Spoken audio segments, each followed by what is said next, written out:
Hi, everyone, and welcome to the Silvates podcast. To say I'm excited to introduce the next guest is a vast understatement. I know I say I'm excited every single week, but I'm genuinely thrilled to introduce Joanne Cobbe from J Pilates, who is not just my mentor, but also a friend. To the podcast. And this week we'll be talking about all things Pilates, ranging from contemporary to classical, why every type of person needs to be doing Pilates, and what makes a person a good instructor. So thank you so much for joining me, Jo. Thank you for asking me. I'm so honored. I'm really excited because we have conversations all the time, and I always wish that we had magically recorded them because some of the stuff that comes up slightly inappropriate, but also real gems. Oh, I know. I feel very lucky to have you as a friend. Very lucky. We sort of have spanned a long time of friendship and Pilatesness. Absolutely. And so a lot of people won't know that we met back when you were teaching for the Institute way long ago. And so you were delivering a lot of the content there. And I think I was still doing my first degree and thought, I'll do this. I'll be a Pilates instructor, and signed up to the course. Yeah. I mean, I can't even think what year it was. It must have been about 2009, something like that. It was a long time ago. One of your many qualifications that you were undertaking. And one of my many courses that I did with you, at a certain point, I think I would have just given you a blank checkbook because it was all so amazingly packaged and informative. And I was in this place where I just couldn't get enough. And it was this constant learning that I picked your brain, and I was one of those with the, why does this work? And why does that? Why do we do it like that? Why do we lift the head in the 100? Why do we keep it down? And so if anyone's listening, I was that person on the course. But it was brilliant because you asked the questions that everybody else in the room would have been asking and thinking about, but maybe being too frightened to ask. And now it's the reverse. You as an osteo, I come to you and I'm like, Sylvan, what's this? What's that? And it's just fantastic. It's so amazing. Let's not give myself too many airs because I hated paperwork, would not complete it, and had to be literally threatened to complete my paperwork in order to get my qualifications. So let's not allow people to think that I'm some kind of wonderful person. There might be a few bits outstanding still as well. I mean, I will get to pre and postnatal training eventually. It's just not going to happen right now. But what I'm interested in is I've seen you develop your own company since then, so much so. What I'm interested in is what happened before J Pilates, what led up to you creating your own company and delivering all the content that you do now. Yeah, well, I originally was a primary school teacher, an early years teacher, and I moved to Ireland and couldn't teach because I need to speak Irish. So I went into the fitness industry, and then a long story, and I got into Pilates and everything. But what I think is the skills that I learned as an early years teacher, they're exactly the same skills that I've carried through to delivering teacher training for adults, and are also obviously teaching people Pilates for years now, because those skills really are, the foundation that makes you a great teacher. You can be great at Pilates, but it's a completely different skill set to actually teaching somebody to do Pilates. And that's one of the things that's really important to me when I'm teaching somebody helping somebody to become a Pilates teacher, is it doesn't matter where your personal practice is. We need to be continuing to develop our personal practice, continuing to experience Pilates and progress and explore.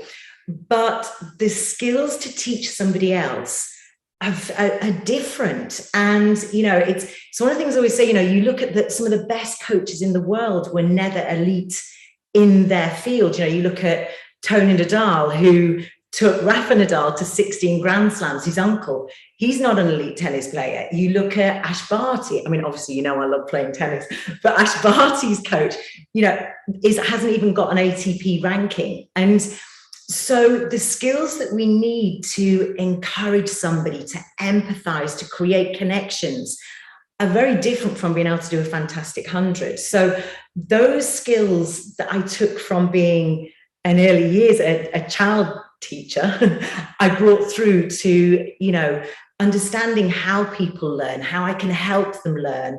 And that to me is always at the forefront when I'm creating courses and, in the middle of training with people, is how I can get the best out of them. And it's not necessarily by them doing the perfect 100, it's by helping them to see how they need to connect to people, and things like that. Yeah.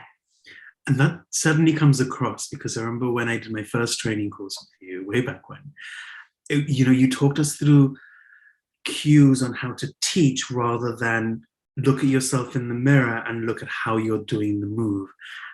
And that struck me because I wasn't expecting that. Yeah, it's not a script, because everybody's so individual, and that's why you've got to have a toolbox of different things to say. That's why you've got to experience the movement yourself, but also think, okay, this is somebody who is very different in their life experience, and I have to connect to them to help them find it in themselves, or to open the door for them. But then, they have to, it's like a journey with them. You don't teach Pilates at people, you teach Pilates with them, if that makes sense. Absolutely. And I feel like as an instructor over the years, my practice and even the way I teach has developed, mainly because you change things and you change things in the industry. And I think, oh, that makes more sense. Or I remember a very salient point where I was cueing very much with muscles, for example, very early on in my teaching career.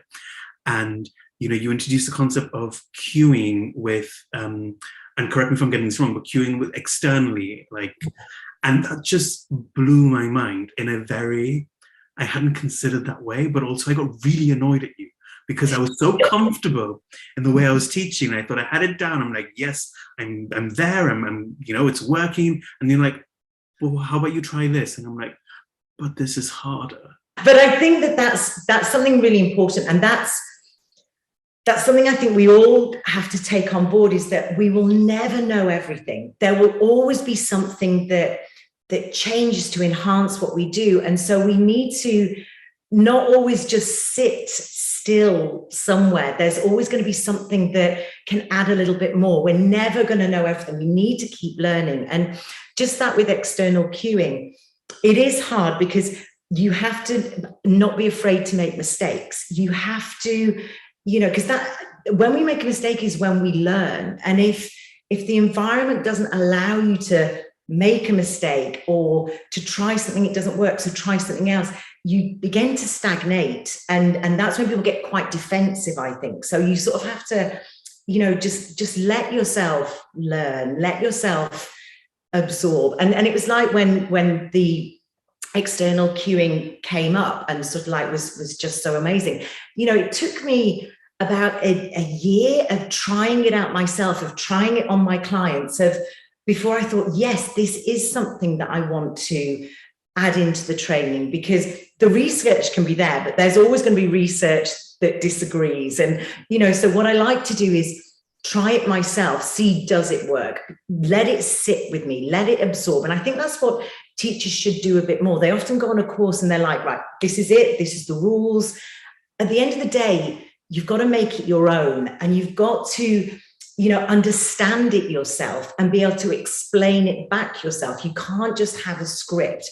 And so I love people to be challenged, to go away and think about things and, let it settle.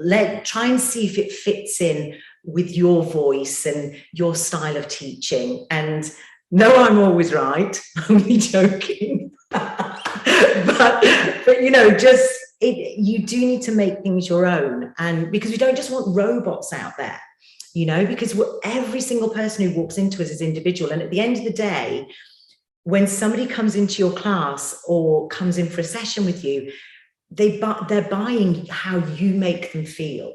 They already know Pilates is great for them. We've got all the marketing and everything. So it's you that they need to trust and have a relationship with, and therefore you have to be, you have to have integrity, you have to have belief in what you're doing. And so that's why for me as well, it's so important that all of the amazing teachers that I have around me, they all know they can ask any question at all, because you have to be able to ask the questions. You have to be able to say, look, I'm not sure about that. Because if you're not sure, it shows, and then people lose confidence in you. And I can attest to being on sort of like one-day workshops and courses where that element of collaboration and exploration is definitely something you practice and you preach. So knowing that when I'm on those courses that I can ask those questions, or why don't we use a certain word, or why are sort of, I'm not even going to say the C word, and it's not the C word that everyone else is thinking about, it's a different type of C word. And you certainly foster that environment in the courses that you develop. And I feel like you attract people to your courses who are inquisitive in nature, who aren't very black and white thinking, or this is how I was taught 20 years ago, and this is the way I have to continue to teach. Yeah. And that's something that's really important to me, that, you have to be open-minded. You have to be inquisitive. You have to, and it can be hard. And sometimes people do come at first, and it can throw you a little bit. People can become a little bit defensive, because I think that's a natural reaction when you feel outside of your comfort zone. But what's lovely is that if that ever happens, people generally come back to me and they sort of say, look, at the time it was a little bit much, but I've had a think and I can really see it's working, and I've tried it out with a client. And, so it's always a journey. It's always progress. It's always movement. We're never stuck still. And I think that if you can say to yourself, I'm never going to know everything, things are always going to change, or, come full circle sometimes, then, and give yourself permission to just say, do you know what? We did this at this point, but now we're going to do this, and we're going to try this. And and that's what keeps everything fresh as well, and exciting and different. It's brilliant. Absolutely. And it's not to say that, anyone listening or watching and thinking, oh, I cue muscles, it's not to say that anything that you do is wrong or bad. It's just a different way of activating or cueing something. So I don't want anyone to feel like, oh, but is that wrong because I still do it? Absolutely not. Exactly.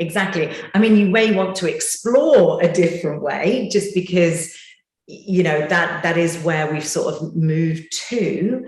But yeah, it's one of those things that, we try so many different, there's lots of different pathways, and different things will work with different clients. And so we've almost got to be like a chameleon to be able to sort of adapt and change and, meet the person where they are at that moment.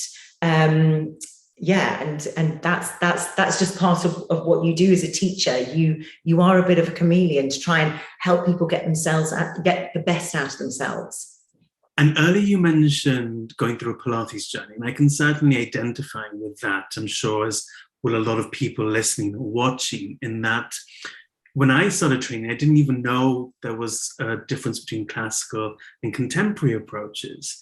And I wonder where your teaching fits in with those approaches. Ooh. Controversial, Joanne. I know it's not in a way, because it's really something I believe very, very strongly with. So first of all, if I sort of define what I see as the differences, and then, but remember, this is just my point of view, always. Gospel according to Joe. Caveat there. So for me, there's sort of three sort of categories in a way. There is archival, so the archival work, and that's where we've got actual documentation of Joe teaching the exercises in this way. So we've got sort of like video footage, we've got the posters that you sort of see, and we've got that, but even then it's always just a moment in time. So there are, we see Joe teaching different variations of the exercises. Then we've got classical, and to me classical is where it's been verified by one of the elders. In other words, one of the original people, that students of Joseph Pilates. And this is where you've got Romana's versions of the exercises and Kathy Grant and so on. So that would, to me, would be classical. And then we've got contemporary, which is more Pilates inspired or Pilates based. And I don't see that I fit specifically into any of those categories, because, and I'll explain why. Say, for example, somebody came in with a neck issue, neck pain or stiffness or whatever, and they've been cleared to exercise. So I know there's nothing underlying that they need to be referred back to. So I just know they're coming into me with neck pain. And I think a lot of the time what Pilates teachers can potentially do is immediately start going to more of that rehab, osteo, physio style exercises. Instead of just saying, okay, I'm a Pilates teacher, this is what I am awesome at. So the first thing I'm going to do is I'm going to look at what Joseph Pilates, any exercises he had for the neck. And what we've got to know is Joseph Pilates was a genius. He was an inventor. But every single thing, he already has a piece of equipment, apparatus that he invented to help you with. So, say for the neck, we have, the piece of apparatus that goes around the head that helps strengthen the neck. And as a boxer, really, really important, that strong neck. So already we've got exercises there that he created to strengthen and align the neck. We've got the Magic Circle series for the head neck position. So already you've got, exercises from Joseph Pilates that you can use to help this client. Then I'd look at, okay, within the Pilates exercises, within the repertoire, how can I enhance their neck alignment, their strength, and so on? So, for example, the 100, I might think, okay, I'm going to keep them lying down on their back, keep the head down, but I'm going to get them to gently press the back of the head into the mat, so it strengthens the back line of the body to help them carry their head better. And I'd look at, as they're doing the exercises, when do they lose the alignment of the head? When do they stop being able to carry their head on top of the spine? So I'm staying within my sphere of Pilates. I don't need to go onto YouTube and tap in neck mobility exercises, which is fine if you do, but I want to stay with the essence of Pilates. And I may add in a little bit of, I may sort of enhance a Pilates exercise like the 100 to encourage greater focus of the head and neck position. But I don't need to take it so far outside of Pilates that it doesn't even seem to be anything like it. So I don't know if I've explained that well enough, but that is sort of like how I see myself, that it's really important to me that Pilates teachers know Joseph Pilates' work. And we don't know everything yet. I'm still learning so much from some of the classes I take, like with Elaine Ewing, and sort of seeing, the archival work that she brings to the classes. And, so I'm constantly learning new things and looking at video footage and so on. But that's always my first port of call. And then I might add in, a lovely release or so on later on in the class. But I sort of tend to make sure that I try and stay within my sphere of Pilates. So it's really hard in a way, because I sort of, when I'm teaching, when in our sessions, I'll be like, oh, this is, what Joseph Pilates used to do. Or I might say, this is a variation that I've seen from Kathy Grant, or, that I've seen from the sort of work I've been able to do with Blossom Crawford and Maria Earle, who are proteges of Kathy Grant.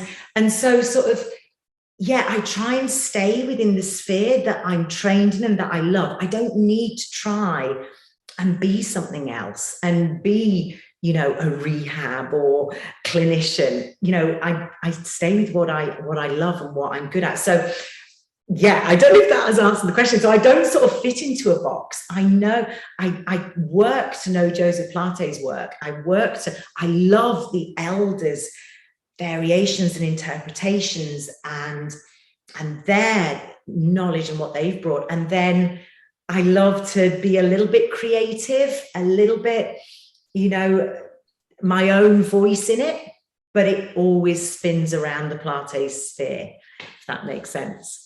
And that certainly comes across, especially when we've done sessions together or when I've done a course with you. You will always understand where something comes from and credit that individual or that learning style. And so, like you mentioned earlier, I think we've done a couple of sessions together where you're like, oh, this is a variation of this person. And that to me is demonstrative of, your history. Mm.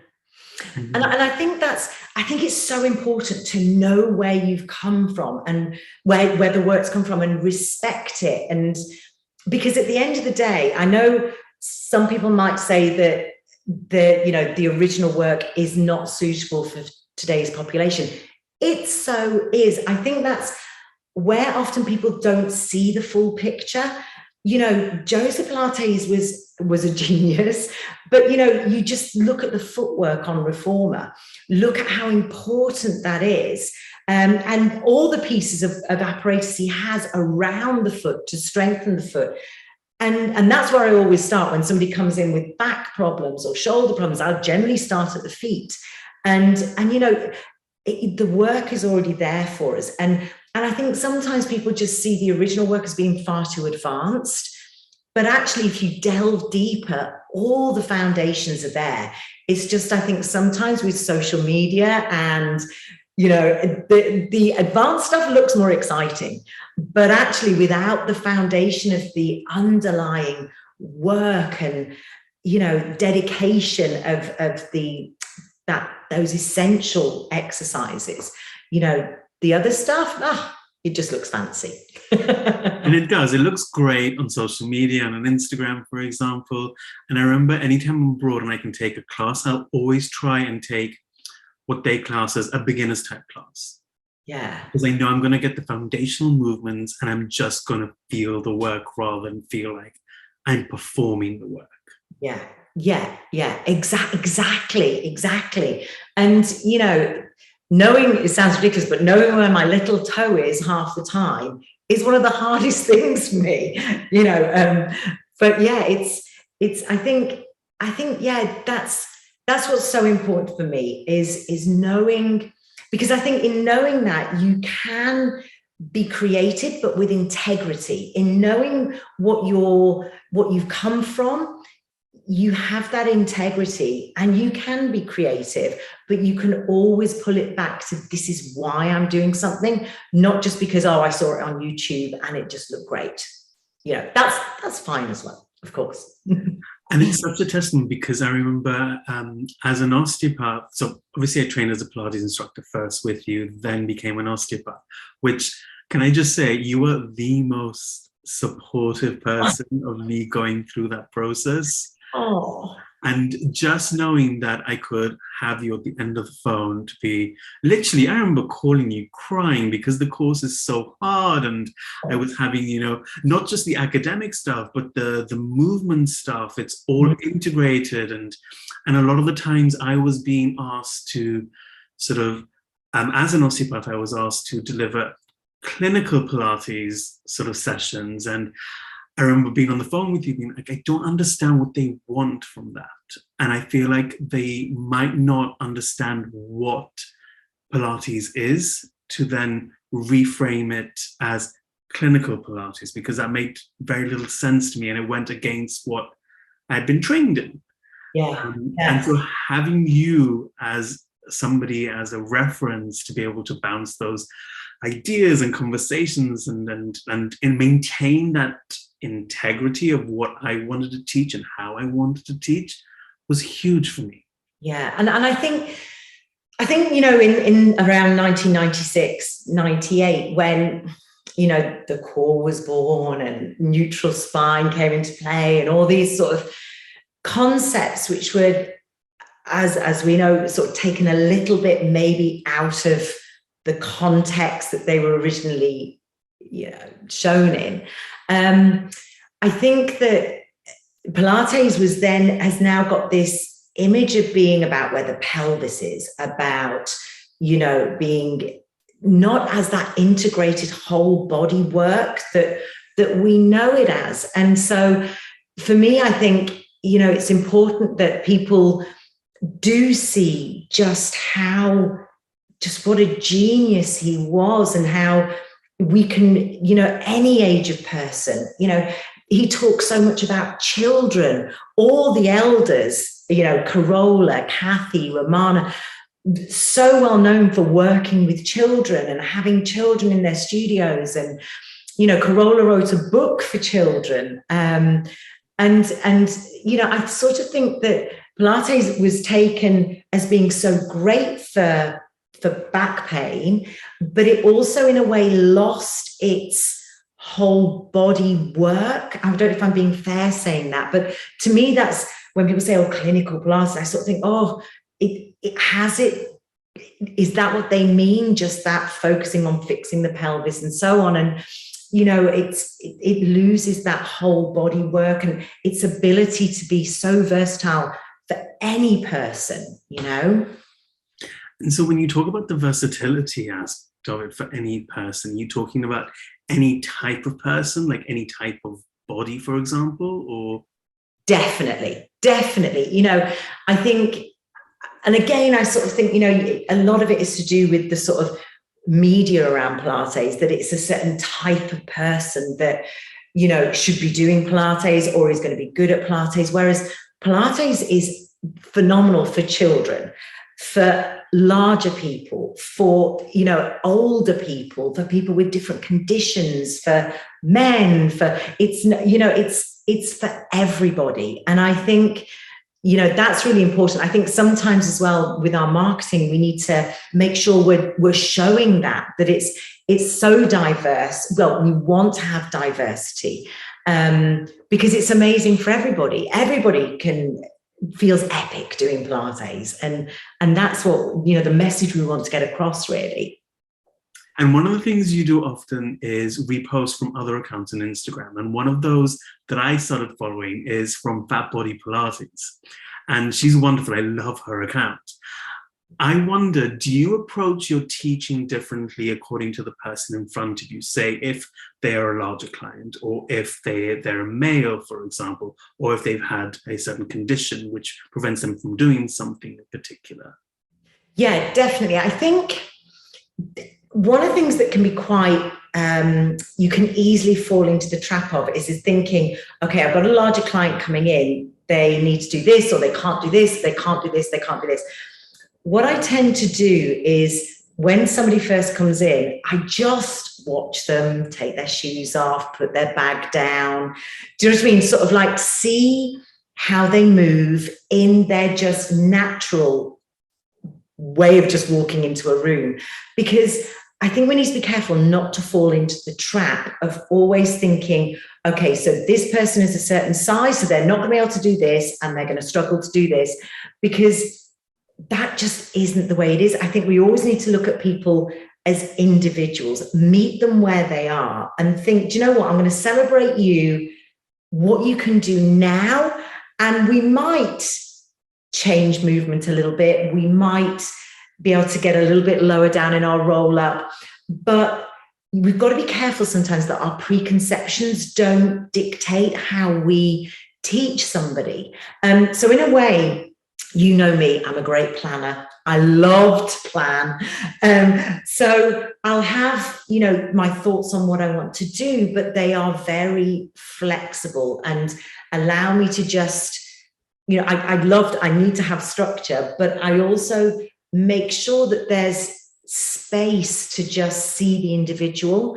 Because I think, a big preconception, say with a larger person is, okay, they're not going to be able to do a teaser on reformer. Whereas you look at Fat Body Pilates, she is incredible. Her movement is incredible. So yeah, I always try not to have that preconception. I mean, there are certain things just, for say like men, they generally are less mobile than women, but that might not be the case. I mean, the one thing I must say, they don't like to take their socks off, as we know. I might have to do, because I had somebody else, a guy the other day, wouldn't take his socks off. So maybe it is a thing. I'm glad I'm not the only one, though, because I have been on courses and classes for years. You're like, take your socks off. And I'm like, nope, I'm not taking my socks off. I just don't. It's just not going to happen. And so even when I teach, I always have socks on. And then I have people come up to me and they're like, oh, do we do it with socks on or off? And I'm like, I don't mind what you do.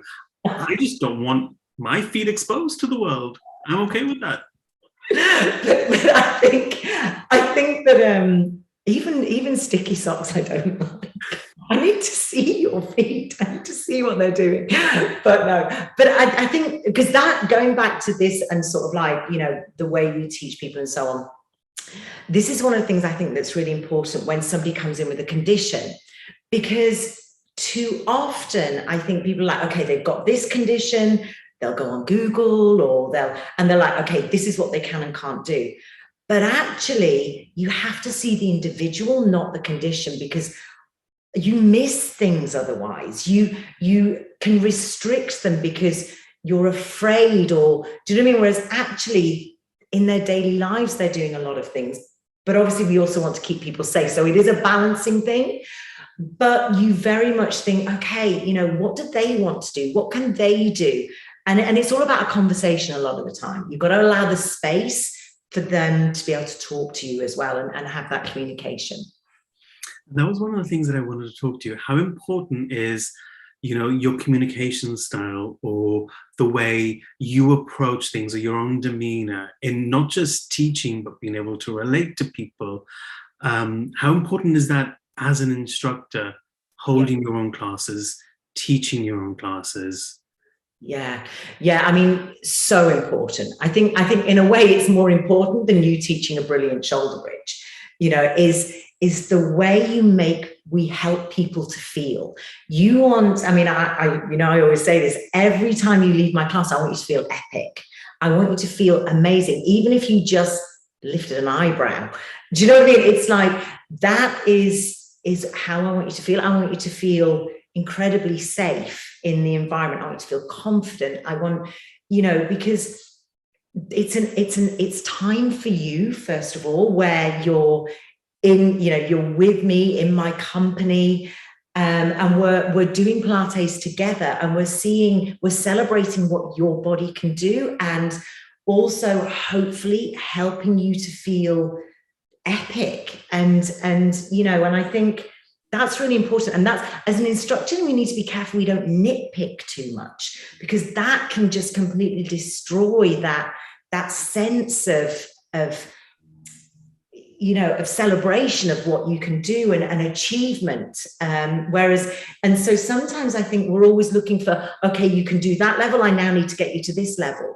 Whereas actually you've got to allow time for people to think, look at me doing this, look at how far I've come, look at, and so our language needs to be very positive. The way that we help people to move, we want to always make sure that we're being careful of how we say things, Yeah, like more encouraging in that respect. And I think, and correct me if I've got this wrong, but I feel like the times that I'm with you or on a course with you, you also use silence really importantly, in that you're not quick to shout out a cue or give a cue. You sort of use that silence to let people or whoever's in the course explore, figure it out. And then if they don't figure out, then you're suggesting something or you're offering a cue that might get them to that place. Yeah.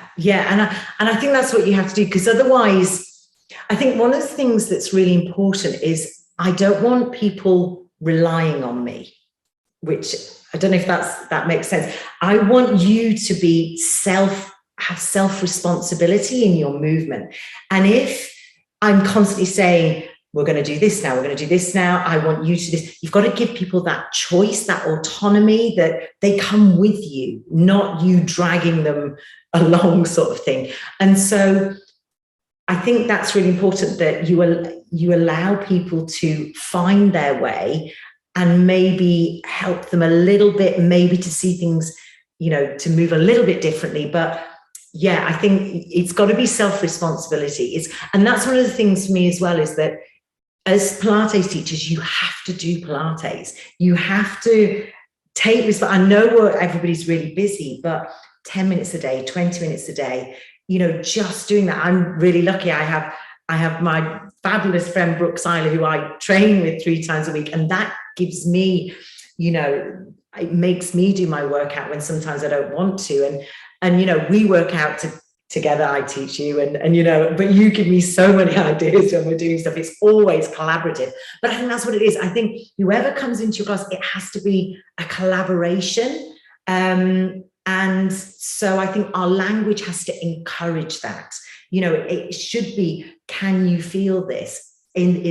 How's this feeling for you? Can you do this? Not put yourself in this position, do that, do this, you know?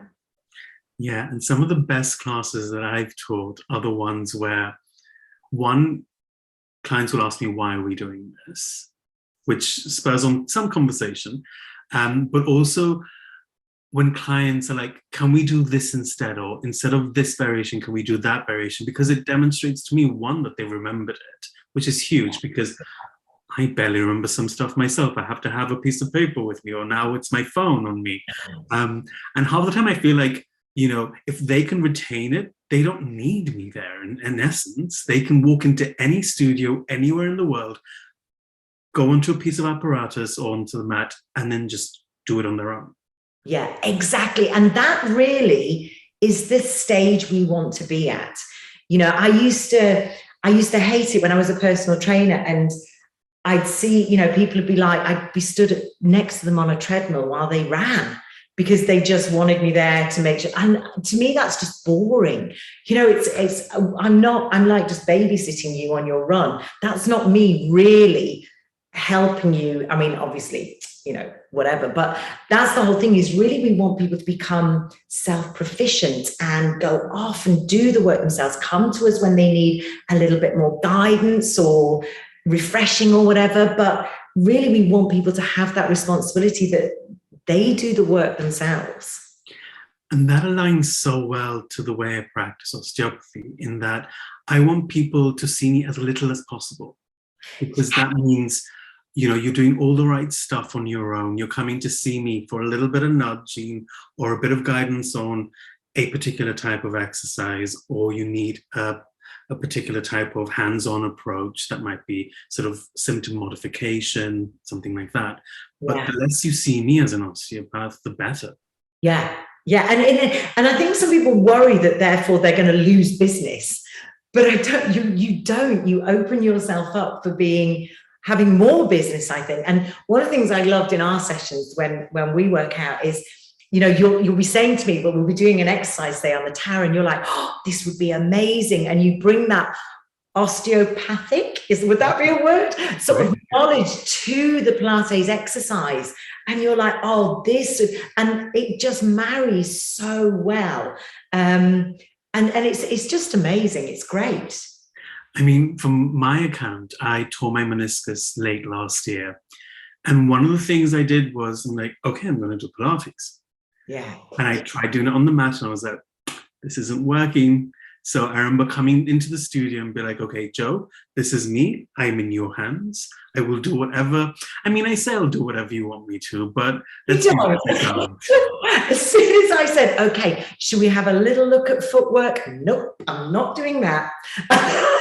Refuse to get on a reformer with my meniscus injury, just because I'm stubborn, not because it hurts or anything. Because we did actually do work on the tower, which was probably harder than on the reformer, but it's fair enough, because you have to come with me. And I think if I made you do it, you wouldn't have enjoyed it. I know your face when you're stop and going, not doing it. So there's no point me pushing it. And it's interesting, because this goes back to what I sort of said at the beginning. For me, I'm not an osteo. I don't know enough at all about a meniscus tear. That is not my speciality. My speciality is Pilates. So all I needed to do was bring you into the studio, watch you move and think, okay, I can see how you're, veering much more off that side. So we're going to work above and below the injury so that we stay pain-free. We built your confidence. I think you felt great. You seem to anyway. But the fact is that I don't need to try and fix your knee. What I need to do is move your whole body so that it provides the environment for you to fix it yourself. Do you know what I mean? That's what we do, is we provide an environment that allows the body to heal itself, because the body's amazing. It's phenomenal. Or if you need further intervention, you go somewhere else. But that's not my speciality. But the work that we did is opening up your back, of opening up the hips, just made you feel great, because everything was tensing up, and you weren't moving because of the injury. So yeah, I don't have to. I think sometimes Pilates teachers feel they have to be something that they're not and fix people. And actually, we just need to do Pilates with them in that pain-free range and just allow people to move and as I say, find their confidence and their movement. Yeah. Amazing, because everything you're saying aligns so well to osteopathy in terms of creating an environment for the body to heal itself. That's one of the principles. Allowing pain-free movement, just allowing the body to move, and the body fixes itself. Yeah. I mean, you could practically be an osteopath already. I wish. No, that's why I've got you. You give all that to me. But it is, and I think but again, that goes back to what I think of Joseph Pilates. He looked at natural, spontaneous movement that was done joyfully. That's like what he starts, Return to Life with, his book. And that's really what we're looking for people to do. We want people to move naturally, to move spontaneously, and with joy and confidence, and that's really what we want. And it's not about the performance; it's about how it feels. Which is why I love that you don't have mirrors in your studio, because it's not about the performance. And it took me a very long time to get on board, because I had mirrors in my first studio and I was like, no, people need to see what they're doing. Actually, maybe they don't. And maybe it's better that they don't. Yeah. And then we're all fixated on like the little stain on our t-shirt or the little toe that tends to wiggle out of place.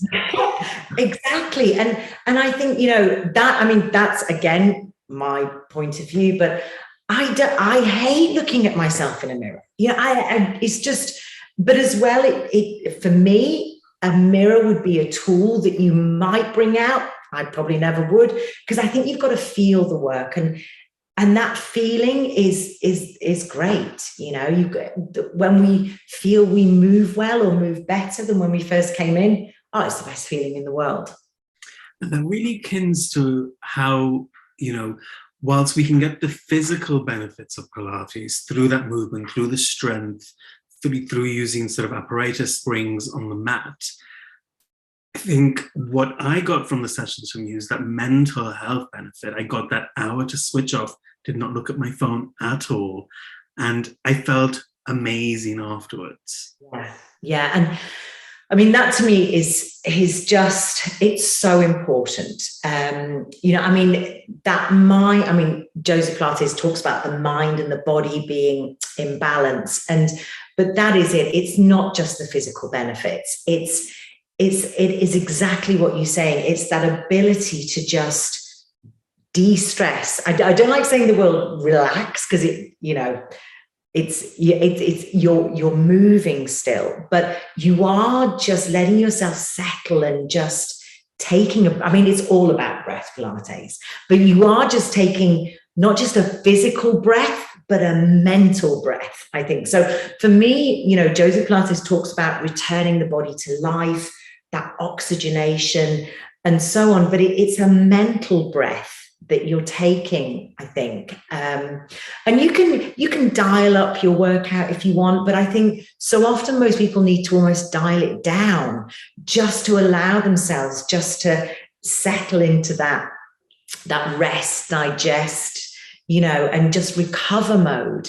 And that's what you can do through the fluidity of the movement. It doesn't mean to say you just lie there, but it's that flow. It's that, it's the mental breath, not just the physical breath that I think Pilates gives us. And everything that you're talking about, using the breath work and using the flow of movement, all relates to that rest and digest, increasing the parasympathetic systems in our body to be able to sort of down-regulate or up-regulate as it needs to be able to heal and rest and digest, as you mentioned earlier. So that's so attuned to osteopathy. You have no idea. Everything that you're saying is stuff that I've been saying or I've been hearing from osteopathic colleagues or tutors for years, and it's amazing to hear it from another discipline and be so interrelated. Yeah, and I think sometimes with Pilates, the breath has been, because Joe gave us a pattern of breathing in his book, inhale, do this, exhale, do this.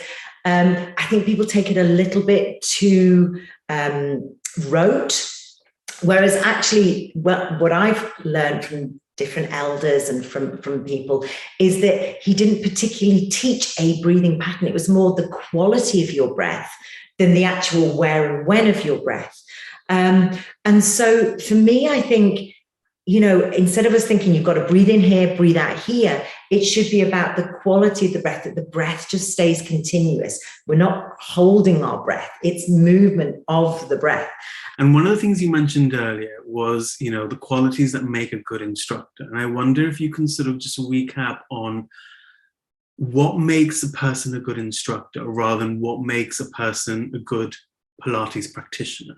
Yeah. And to me, they are very different. I mean, people can aspire to doing the advanced work and so on, but it certainly shouldn't restrict somebody from becoming a Pilates teacher because they think they can't do the advanced work, in my opinion.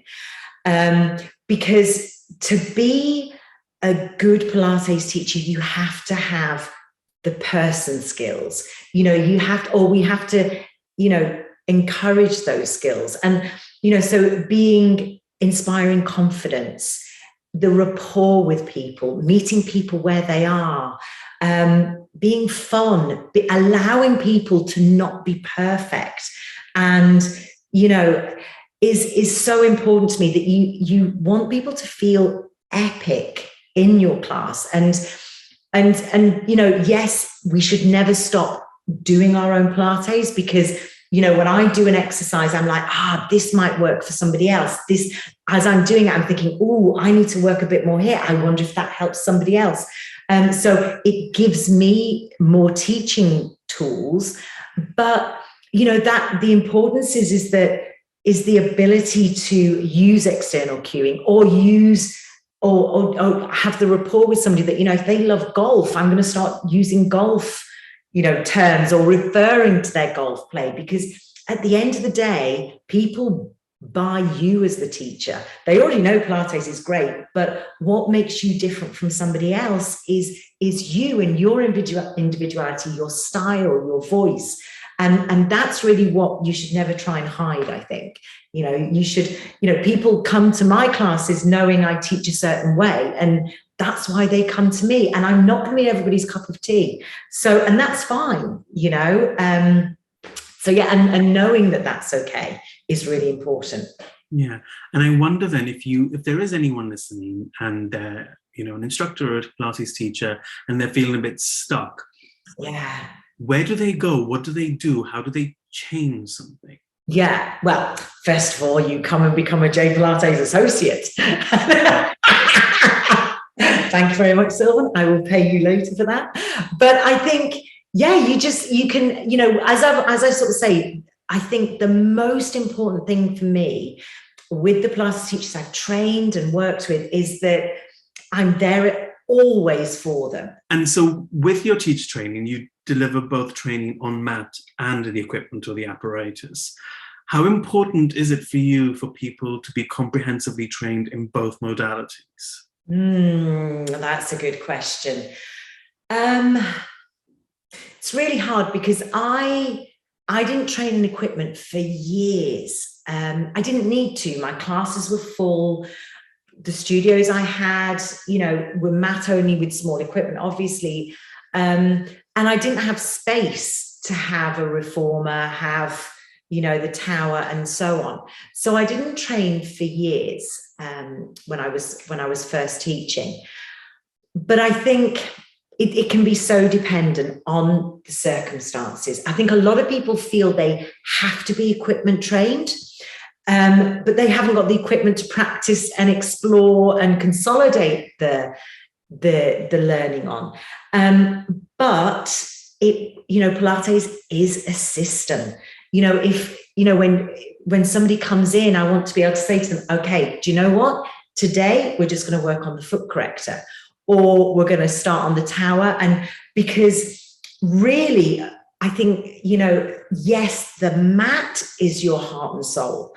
I can't remember who said that, but mat, heart and soul of Pilates.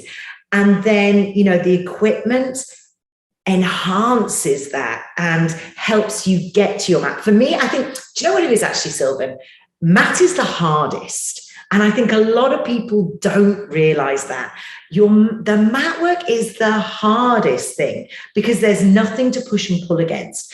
There's nothing to give, there's not a lot to give you feedback. Whereas when you're on the reformer or on the tower, you push, you pull, you're supported by the piece of apparatus.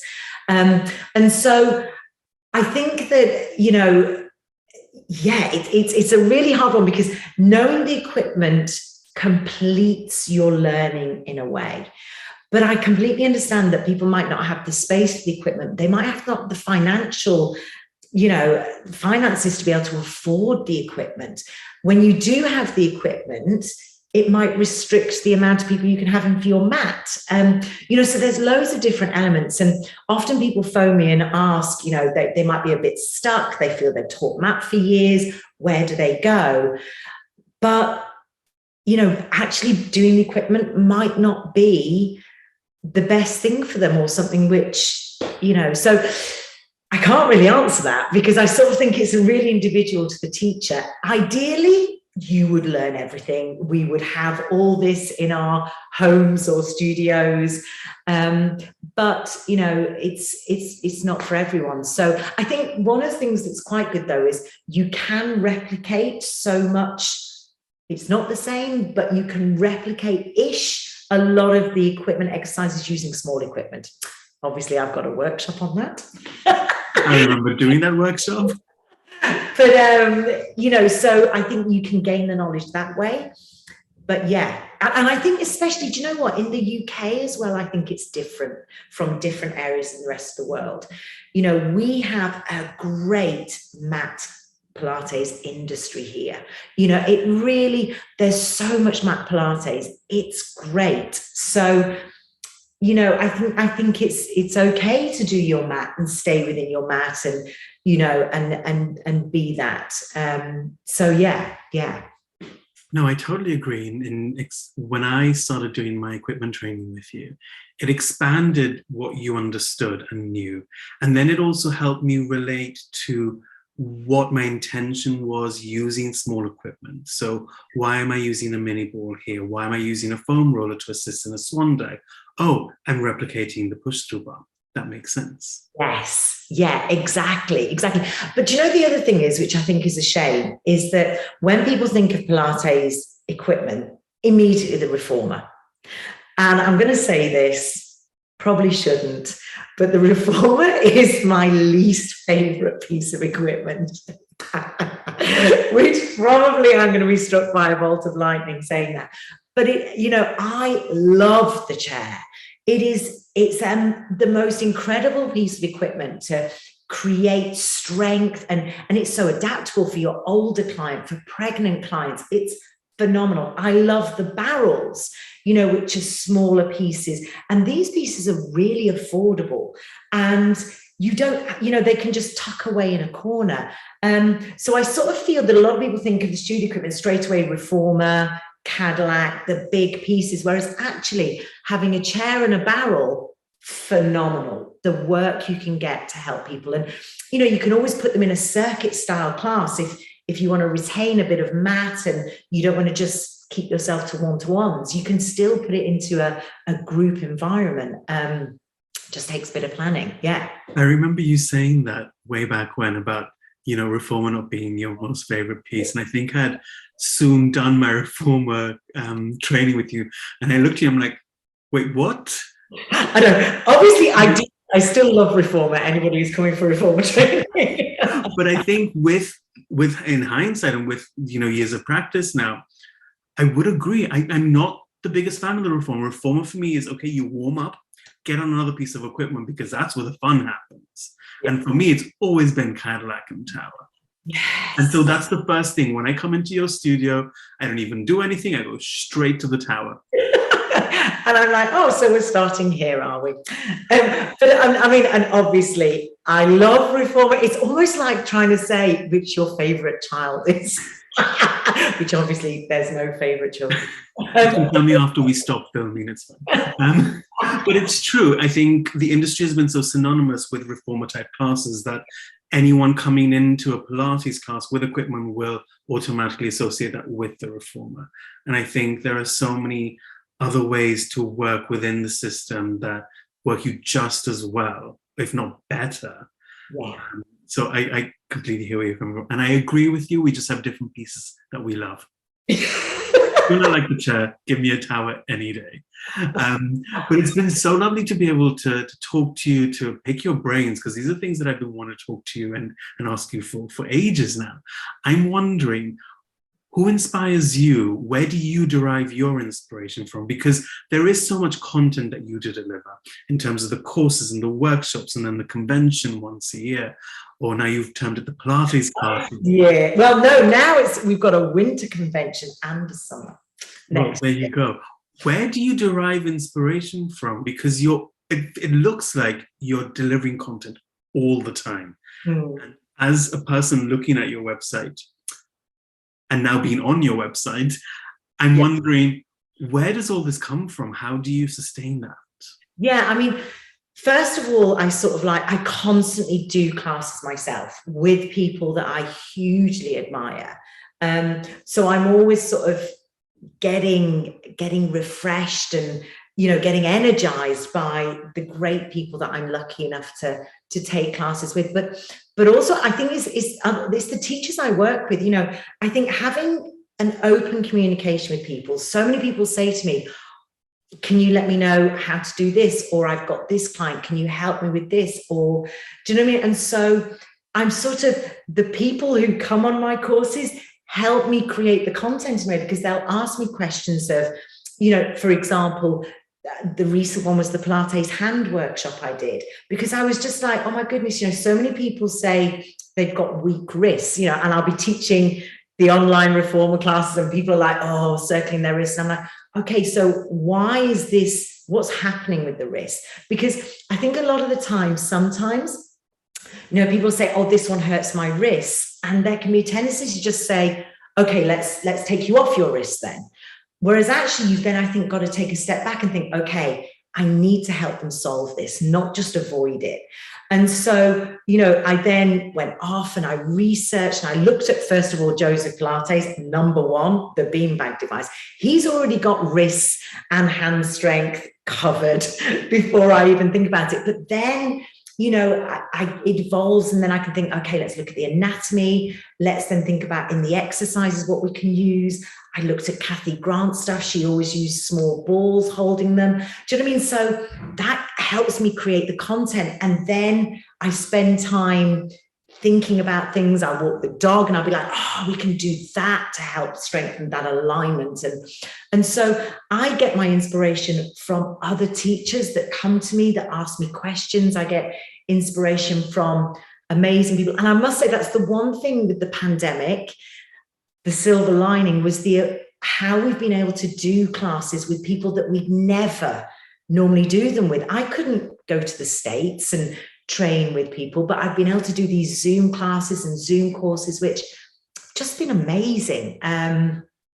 So that is the one good thing. But, and I get inspiration like from my sessions with you. You'll be like, we'll be doing something, you're like, oh, this is for this, and you bring that osteopathic knowledge, and I'm like, wow, now I'm going to translate it and just flip it a little bit more into a Pilates sense, and so and it's the thing is, Sylvan, is I love my job. I absolutely love what I do, and I think I'm very lucky in that, because I can, I'm never bored, and I'm always excited in something new that I'm going to do, and how it's going to help people or help teachers, or but it's also slightly nerve-wracking sometimes, because I think, is this going to land well? Or the external cueing was always, when I introduced that, that was a tumbleweed moment for a lot of people when I said, we might not want to cue muscle so much, we can go external.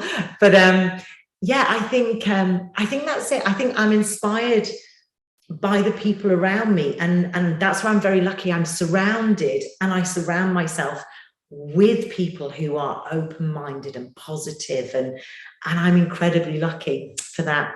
So thank you for that. Cool. And that genuinely comes across in your courses, in your classes, is that genuine love for the work that you do, but also the passion behind it and the excitability about it.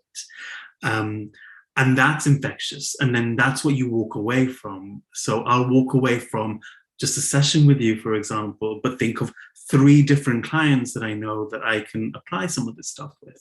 Oh, and that gets me excited. Yeah. It makes me a bit of money too, looking around.